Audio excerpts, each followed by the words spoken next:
В эфире итоговый выпуск новостей. О самых заметных событиях сегодняшнего дня вы узнаете из материалов наших корреспондентов. В студии Иван Лазаренко. Здравствуйте. И вот о чем пойдет речь. 316 пожаров действуют на территории Якутии. Их общая площадь более 1 миллиона гектаров. В Якутске предложили ввести изменения в правила по продаже алкоголя. Массовые мероприятия в регионах будут зависеть от числа людей, сдавших ПЦР-тест. Уже 2 года ждут сноса жителей аварийного дома в столице. Проживание в этом доме создает угрозу жизни жильцам. Уроженка Чурапчинского улуса стала первой якутянкой и второй российской спортсменкой, победившей на мировом первенстве по международным шашкам. В 112 районах республики сохраняется тяжелая ситуация с лесными пожарами. Об этом сообщили в ходе совещания главы региона Айсена Николаева с министром по делам гражданской обороны, чрезвычайным ситуациям и ликвидации последствий стихийных бедствий России Евгением Зиничевым. Отмечается, что 3 населенных пункта находятся на контроле. На их территории работает 3 аэромобильных группировки Главного управления МЧС России по Якутии. На сегодняшний день работает 3 воздушных судна Б-200 и 3 вертолета Ми-8 с водосливным устройством. Прямой угрозы населенным пунктам и объектам экономики на сегодняшний день не существует. Ситуация находится на постоянном контроле. Ежедневно проводится совещание межведомственного оперативного штаба под руководством первого заместителя председателя правительства. Продолжает действовать режим чрезвычайной ситуации в лесах на всей территории республики. Также дополнительно на территории республики сегодня уже прибыло в город Мирный 2 воздушных судна Министерства обороны. Это Ил-76, которые также будут сегодня применяться. Они уже заправлены Мирнинским гарнизоном пожарной охраны водой. И на сегодняшний день они уже будут работать по Мирнинскому району. 316 пожаров действуют на территории Якутии. Их общая площадь более 1 миллиона гектаров.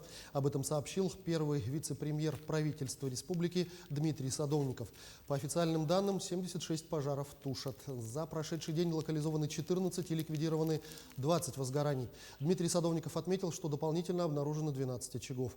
На тушении заняты более 2200 человек и 320 технических средств.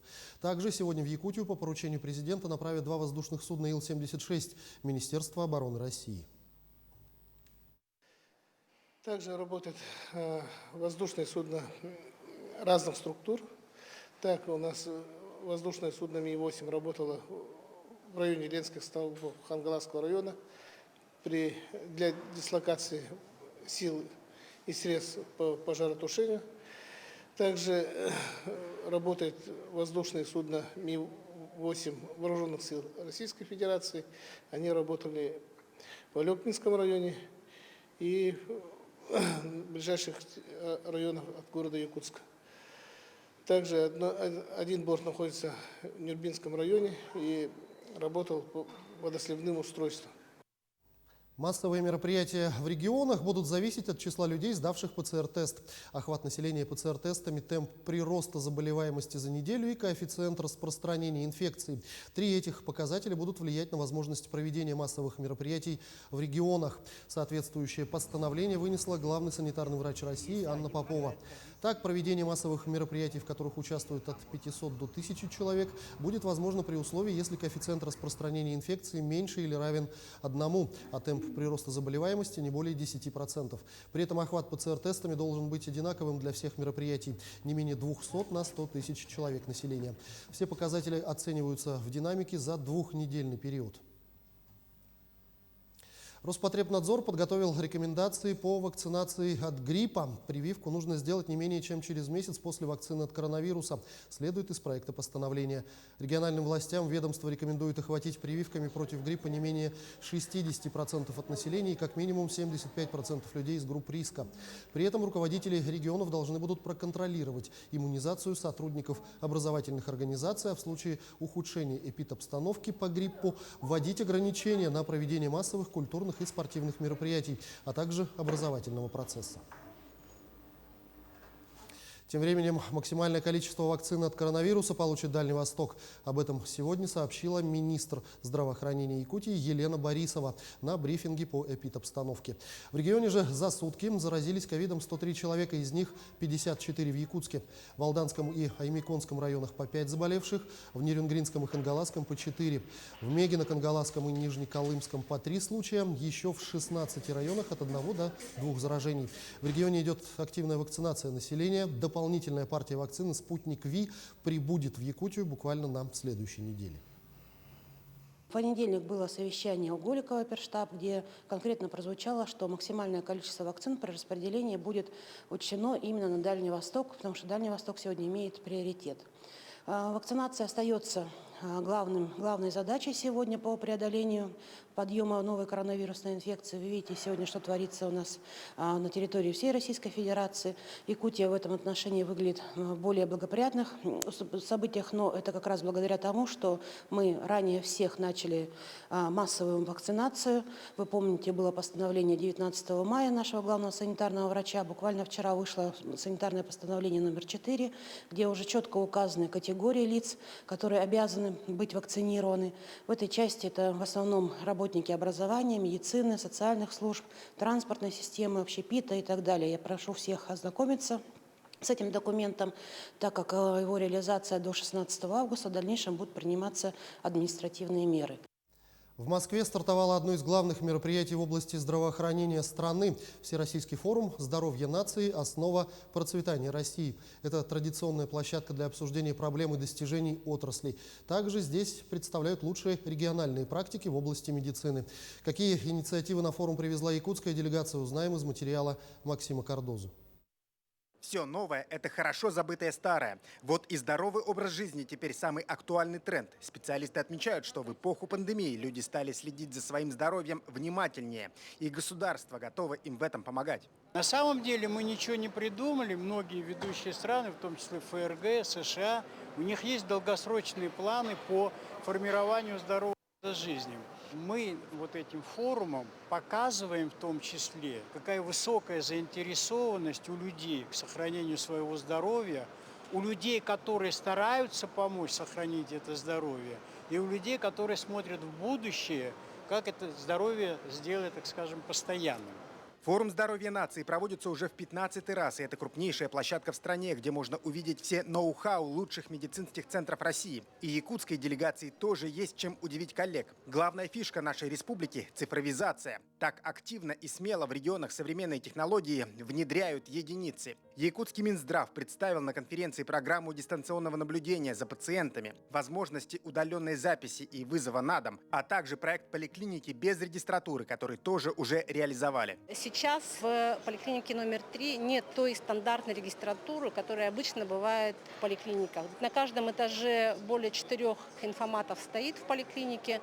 То есть если раньше время для записи в регистратуре где-то было порядка 12-15 минут, теперь это буквально 1-2 минуты. Удивлять Якутия решила и природными богатствами. На форуме прошла презентация абалахской минеральной грязи, которая помогает при многих заболеваниях. Лечебная грязь озера Абалах содержит такие микроэлементы, как кальций, магний, алюминий, сера, фосфор. Она высококонцентрированная, высокоминерализованная, среднесульфидная грязь. Используется при таких заболеваниях, как болезни органов дыхания, органов пищеварения, сердечно-сосудистой системы, при болезнях опорно-двигательного аппарата. Форум продлится до 15 июля. В обширной программе заявлены самые разные темы, но, конечно же, специалисты обсудят и один из главных вопросов – как трансформируется и еще будет меняться система здравоохранения в период пандемии. Максим Кардозу, Джур Березкин, Москва. На территории Якутии продолжается завоз топливно-энергетических ресурсов в районы республики. Сколько уже завезено и сколько планируется, а также чем занимаются в летнее время коммунальщики, в материале нашего корреспондента Дмитрия Тымырова. Летний сезон – жаркая пора для якутских коммунальщиков. Они занимаются не только завозом топливно-энергетических ресурсов, но и успевают проводить ремонтные работы, поскольку в зимнее время это гораздо сложнее. В рамках подготовки 2021 и 2022 мы создали рабочую комиссию специальным приказом у нас разработаны 46 мероприятий. У нас общая ремонтная программа рассчитывается порядка 760 миллионов рублей. Внутри этой программы у нас предусмотрен ремонт линии электропередач в объеме 116 километров, более 4 километров тепловых сетей, 116 единиц будет отремонтировано дизель-генераторов. Эти работы сегодня ведутся в 22 улусах. В этом году уже отремонтированы порядка 40 километров воздушных линий из плановых 106. Также, по словам специалистов Сахаэнерго, сейчас особенное внимание уделяется работам на линиях электропередачи, там, где идет борьба с лесными пожарами. На особом контроле 2 района – Момский и Хангаласский. Тем временем специалисты регионального министерства ЖКХ и энергетики активно ведут работу по завозу топливно-энергетических ресурсов. Сегодня ими для нужд района уже завезено порядка 166 тысяч тонн топлива из запланированных 514 тысяч. Все идет в плановом режиме. В первый тур навигации были проблемы в связи с маловодностью реки Вилюй. Но благодаря слаженной работе наших заказчиков и ЛОРПа все было завезено в сроки. Так, первый тур навигации поставки дизельного топлива выполнен на 100%. Таким образом, обеспечены дизелем в полном объеме электростанции Алданского, Алекминского, Кобейского и Жиганского улусов. В настоящее время идет работа по подготовке второго тура навигационной кампании. Для нужд депутатской ТЭЦ запланирован завоз более 18 тысяч тонн каменного угля. Арктическая навигация начнется в конце этого месяца по рекам Яна и Индигирка. Завершить ее планируют в октябре. Дмитрий Тымыров, Джоустан Иннокентьев, Якутск. В Якутске предложили внести изменения в правила по продаже алкоголя. Среди них увеличение площади точек общественного питания, которые торгуют алкоголем, а также проведение новых способов расчета расстояния между социальными объектами и алкоточками. Такие меры были предложены во время сегодняшней дискуссии, посвященной розничной продаже алкоголя в Якутии. В частности, мэр Якутска во время встречи отметил, что при увеличении установленных расстояний от детских, медицинских и спортивных объектов на 100 метров по предварительным подсчетам продажу алкоголя прекратят 28 объектов. По итогам площадки будет принята резолюция, которая будет направлена на совершенствование законодательства как федерального, республиканского, так и муниципального уровня, в частности города Якутска. На площадке прозвучало очень много мнений и предложений, как в сторону улучшения законодательства и федерального, так и тех мер, которые необходимо принимать уже сейчас на локальном муниципальном уровне, чтобы достичь быстрых побед по борьбе с алкоголизацией населения в частности. Автобусы в Ленске продолжит содержать прежний подрядчик, индивидуальный предприниматель Антоновский. Договор на перевозки продлили до 31 декабря этого года. Ранее подрядчик планировал расторгнуть контракт 1 июля, о чем сообщил в социальных сетях горожанам. Но администрация заявлений предпринимателя не подписала. По словам перевозчика, основная причина – в городе нет другого подрядчика. Чтобы продолжить работать, количество общественного транспорта на городских маршрутах вновь пришлось сократить. Сегодня по городу ездит 4 автобуса, 2 из них по второму маршруту, остальные по третьему, четвертому и пятому. Сократили и время работы последнего в выходные дни. Перевозчик уверен, ситуацию можно изменить, подняв цены за проезд. Сейчас билет на автобус стоит 26 рублей. В этом году был подан пакет документов на пересмотр цены билета. Но каким-то образом пакет документов потерялся. Осталось целым только сопроводительное письмо. Поэтому в этом году, наверное, тоже не получится, потому что там все идет по срокам. И вряд ли у нас даже, если мы отдадим, снова примут этот пакет документов. Жители дома по адресу Кеша Алексеева 8/1 в столице бьют тревогу. У них в 2019 году сгорела часть дома, а сейчас он начал сыпаться прямо на глазах и уходить под землю из-за того, что дом стоит на болоте, как и другие соседние деревянные дома. Более подробно в сюжете далее. Вот это вот все выношу потихоньку. Вот, за потолок держится. То есть, получается, у вас он падает и вот так? Да. Только за этот сезон, по словам жильцов, здание осело на 15-20 сантиметров и с каждым месяцем продолжает буквально врастать в землю. Екатерина боится, что однажды дом просто обрушится. Складываю и вытаскиваю вот в коридор. Хоть оттуда можно будет вынести, когда будет валиться дом. А почему вы вытаскиваете сумки? Что там случилось? А там потолок уже на шифонере лежит. Страх за свою безопасность заставляет людей снова и снова обращаться в контрольно-надзорные органы. Увы, пока безрезультатно. Вот этой зимой мы спали под 3 одеялами вообще. И то, что половина дома сгорела, и оттуда стена холодная, дует. Полы холодные, потому что у нас весной вообще под домом вода. Ну и все. Вот в администрации тоже писал через Инстаграм. То же самое ответ дали, что в 2025 ждите. После пожара, который произошел здесь в 2019 году, дом должны были утеплить, но и этого сделано не было. Жильцы обратились в суд. Приговор снести дом в исполнение не приведен до сих пор. Но ДЖО никаких контактов в течение 8 месяцев после того, как было принято вот это вот решение, никак с нами никто не связывался, не было никаких предложений. То есть никто ничего. То есть пока я не стал бегать, пока я не вызвал телевидение, пока не было прокуратуру. Почему? Потому что не удалось его включить в действующие региональные программы переселения. По муниципальной программе, но, к сожалению, у нас средств нету. Действительно, этот дом был признан аварийным в 2019 году и не успел войти во второй этап программы переселения из аварийного и ветхого жилья. Жильцам департамент по жилищным отношениям предложил переселиться в маневренный фонд, но большинство отказались сами. Окружной администрации города Якутска предложены маневренные жилые помещения гражданам, проживающим в данном доме.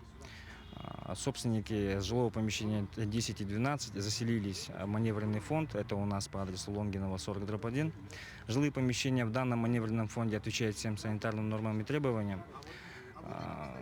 И безопасно для проживания. Сегодня по обращению граждан данный дом посетили общественники из Общероссийского народного фронта. Вот вам помощь, сделайте, Александр и все. Давайте мы будем думать, что это была та администрация, которая была чудесная. Сейчас новая пришла администрация, и будем надеяться, что все изменится. Потому что это как раз завершение деятельности того мэра было, переход в выборный период и так далее. Я думаю, что сейчас мы все сможем изменить и наладить, и вас услышат, и переселят. Я очень надеюсь. В целом же до конца 2022 года на территории Якутска планируют расселить 15 домов, а до конца второго этапа реализации программы еще 165 многоквартирок. Многострадальному же дому по улице Кеш-Алексеева придется ждать третьего этапа, как и другим аварийным домам, а это еще более 740 зданий в столице. Дмитрий Тымыров, Джилстан Иннокентьев, Якутск. Сборная команда Нерюнгринского района вернулись домой с игр Манчары. 31 спортсмен, 5 тренеров, 2 из которых тренеры-спортсмены боролись за победу в своих дисциплинах. Спартакиада существенно пополнила копилку наград нерюнгринской команды. Сегодня наши коллеги с Нерюнгри встретились с абсолютной чемпионкой игр Манчары 2021 Дианой Павловой. В большой семье Дианы Павловой спорт любят все. Она в 4 классе начала поздно домой прийти. Я все время в тайге охотник сам, я ленивый охотник. С тайги приезжаю, дочери нету. Мама спрашивает, где она в спортзале, говорит.